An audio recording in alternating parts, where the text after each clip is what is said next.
On November 14, 2005, police went to a luxurious lakeside mansion in Horseshoe Bay, an elite community in Texas Hill Country, Texas, United States, owned by Charles Clinton White, or Charlie, 73 years old, a millionaire playboy and beauty school entrepreneur, because his friends reported him missing after he was not seen among them for 3 days. When investigators got inside, they discovered the millionaire had been battered to death and strangled with a cable. Charlie White was born April 20, 1932 in Clinton, Oklahoma. He married Gerda Lee Wannett Reynolds White, born in Albuquerque, New Mexico, on October 1, 1935, and they had 5 children. The police initially had a lot of prospective suspects. Charlie's status as a wealthy man who was popular with ladies suggests possibly that many of them were upset with him. However, the occurrence did not appear to be a crime committed by a woman.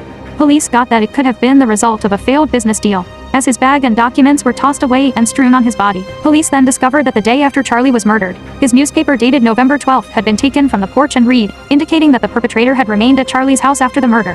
There were newly purchased groceries in the kitchen, and all of his belongings, including his gun collection, remained intact, so the robbery motivation was ruled out, as there was no evidence of forced entry. Police determined that Charlie knew the offender. Charlie died at 9:39 p.m. on November 11, according to the defibrillator inserted in his chest due to heart failure the previous year. Therefore, authorities had to investigate the offender right away, given that Charlie had been dead for 4 days. When police interviewed the maid about the cable wrapped around Charlie's body, she mentioned seeing a similar cable in the garage.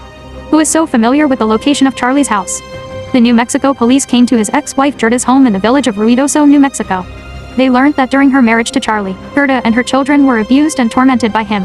And Darren, the White couple's youngest kid, is 31 years old and lived with his mother. Because Gerda was so hurt by Charlie, she became the prime suspect, especially after she stated that she regretted not being the one who killed Charlie. Investigators discovered that hours before his death, Charlie had gone shopping at a supermarket with a young man who waited for him in the car, then had drinks at an Italian restaurant alone while the young man waited in the car. And it is believed they returned to Charlie's house. Police suspect the young man was the offender. But who was this young man? Why was there no evidence of him leaving the scene? The police's efforts were not useless, since surveillance cameras saw a white Ford pickup exiting Horseshoe Bay, which was the only way out. When the New Mexico police arrived at Darren's mother's residence, they discovered that his vehicle was a white Ford pickup. Gerda and Darren arrived at the police station before the officers could take action. They were questioned individually. Gerda largely disputed it, but Darren was surrounded. He admitted that he was the one who waited in the car, while his father went shopping and drinking at an Italian restaurant, and claimed that he killed in self-defense, after his father began an argument and attacked him.